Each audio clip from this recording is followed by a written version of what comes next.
Welcome to Unearthly. What happens when the gates of hell are thrown open and the ghosts of the dead are unleashed upon the earth? Well, it's happening right now in the 7th month of the Chinese lunar calendar. This is called Ghost Month because spirits come rushing out of the underworld on the first day of this month. But who sent them to hell in the first place? Soon after death, all souls go straight to the underworld as per Chinese belief. And here to give them a warm welcome is this being, the Lord of Death, Yan Wang. Heaven or hell? Where will the newly dead go to next? He is the judge and will weigh their good actions against the bad and thus seal their fate. And for those who are hellbound, it's not eternal damnation, but punishment and torture, after which they are sent back to the physical world for rebirth. And if they're lucky, rebirth as a human even. So once a year, these souls from hell are given a break and sent on a month's vacation to the physical world. In other words, our earth. So countless spirits are all around us and will hang out with us the whole month of August. Did I mention that they're ravenously hungry? Actually, the full name of the event is the Festival of the Hungry Ghosts. To find out the strange reason behind why they're so hungry, watch till the end. Among these unseen visitors might even be some loved ones, the souls of one's ancestors. These ghosts rush to the homes of their relatives, who welcome them by putting up their photos and serving them fresh food thrice a day. But then, not all ghosts are as lucky. Some ghosts have no descendants, and some ghosts have relatives who don't even bother doing any rites. To comfort these forgotten souls and also to prevent them from causing havoc, Taoist temples throw grand banquets with dozens of delicious dishes and invite the ghosts to come and feast. Likewise, Buddhist monks offer food and chant mantras. In fact, if you ever visit countries like Singapore during this month, watch your step. Because the sidewalks often have plates full of food, so pay attention when you're walking here. If you spill any of the food, you might annoy an unfriendly ghost, which you don't want to do. All these offerings are in honor of deceased relatives, but there's also extra food for other hungry ghosts in order to placate them. Though obviously the dead can't eat the food physically, it's believed that the dead can imbibe the essence of the food offered. What about the spirit of someone who dies a violent or accidental death? It's believed that a few of these spirits can actually end up getting trapped in the physical plane and so are unable to reincarnate. These are the spirits to watch out for. Such ghosts are definitely not thrilled with their predicament. They can become angry and malicious and create huge problems for humans. So people appease these ghosts by giving them lots of food. Why is it so easy for spirits to storm the earth this month? The Chinese believe that during Ghost Month, there's a bridge or link between the world of the dead and that of the living, which is especially strong on full moon nights. In fact, all ancient cultures believe that at certain specific times of the year, the boundaries between dimensions becomes thinner, making it easy for spirits to breeze into our world. These spirits can include our ancestors, so festivals were created around these times just for them. For example, the Day of the Dead festival in Mexico is exactly the same concept. People honor deceased loved ones with food and flowers. And let's not forget Halloween, when the veil between the dimensions is said to be the thinnest. There's one special day that the ghosts just cannot wait for. It falls on the 15th day and it's actually called Ghost Day because the ghosts are most powerful on this day. Because that night there's a full moon, due to which yin energy hits peak levels, giving the ghosts an extra boost of power. And so they're most active on the Ghost Day of the Ghost Month. But did you know that the Chinese have 4 different festivals that honor the dead? Why so many? And how is the Ghost Festival different? The Chinese are serious ancestor worshippers because filial piety is a bedrock of Confucianism. The other 3 festivals, like the Spring Festival, are only for dead ancestors. But during the Ghost Festival, other entities also swarm our world. Keep watching because now we're going to get into the crux of the matter. Why are the ghosts so hungry? The Buddhists and the Taoists have different but fascinating origin tales behind this festival. In the Buddhist version, the Buddhist monk Mulyan meditates for dozens of years and so ends up with fabulous supernatural powers called siddhis. So what's the first thing that Mulyan does with his superhuman powers? Mulyan uses his new skills to find out what happened to his parents' souls after they died. He discovers that his father is in heaven and even travels to meet him there. But then he makes a bombshell discovery. He realizes that only his father is in heaven and that his mother is not there. So where is she? Using his powers again, he finds out. He's shocked to discover that not only is his mother in hell, but she's in the lowest depths of hell. Now the most horrifying part is that Mulyan's mother has been reborn as a preta, a kind of ghost. Mulyan rushes down to hell to rescue her, facing the dreadful orcs and horse-headed demons that guard the underworld and also witnessing horrific scenes of torture. Now Buddhist concepts of hell or naraka are very different from Western concepts, as they're believed to be not just 7 but thousands of hells that exist in the underworld. And the lower you go, the worse it gets.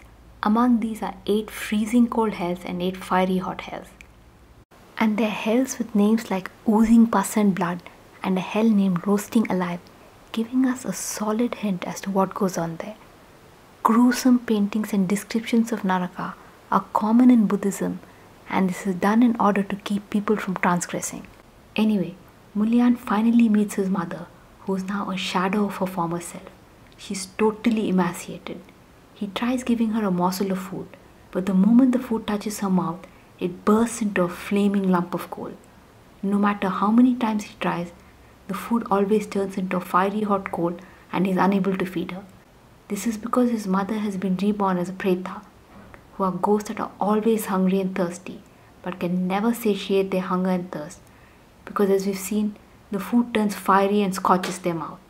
That's why they're called hungry ghosts, and this also explains the name of the festival. Mulyan is so distressed by his mother's condition that he seeks out the Buddha himself for help.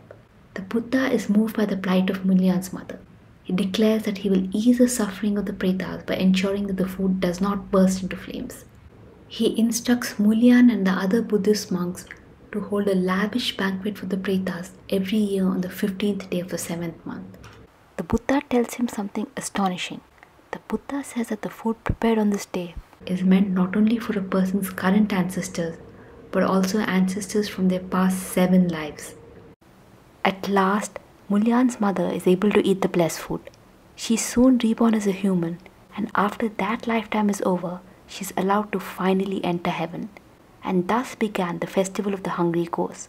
This story shows the concept of filial piety, which was highly valued in ancient China. As for the Taoists, the ghosts are here for a birthday. It's a birthday of the king of the earth, Di Guan Dadi, who was born on the 15th day of the 7th lunar month. He arrives on the physical plane on this day every year to judge all souls and then doles out the fitting punishments and rewards.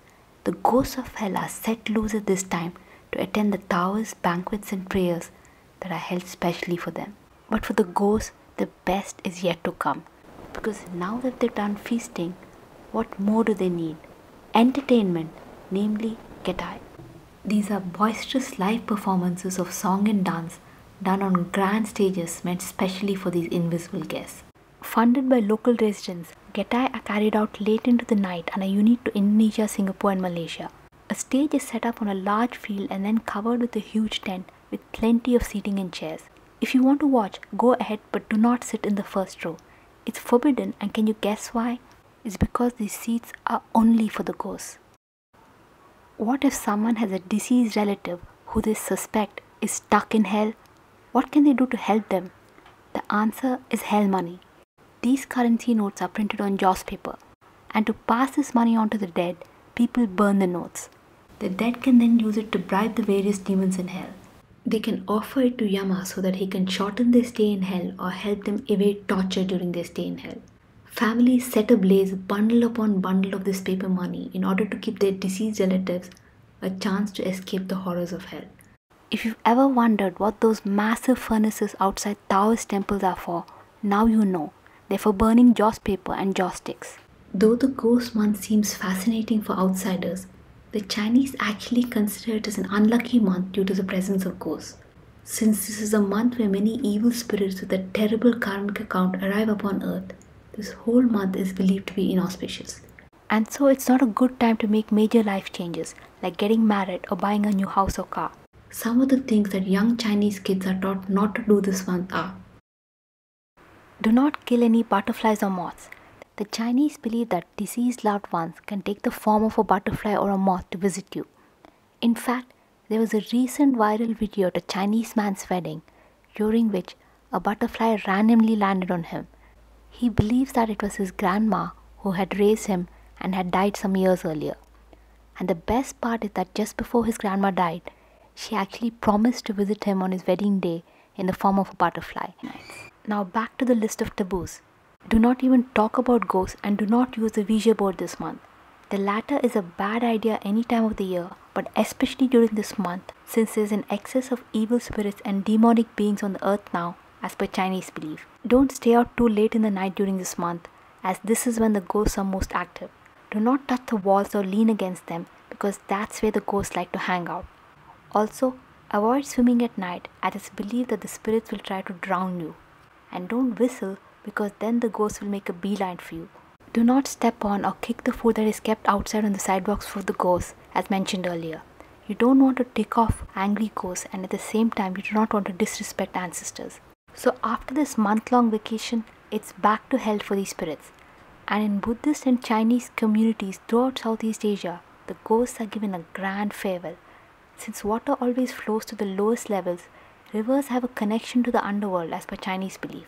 And so, people place floating lanterns in the rivers to help the ghosts navigate their way back to the underworld. The lanterns are lotus-shaped with a candle in the middle. As the lantern floats on the river and the candle goes out, it is believed that the ghost has made it back to the underworld. After this, the gates of hell are locked. For the spirits, it's a tiny break from the horrors of hell. It's hoped that this brief stint among humans will make them repent the bad choices they made in their past life, and that they will lead more pure lives in future births and avoid hell altogether. If you enjoyed this video, please subscribe, share and like. Thanks for watching.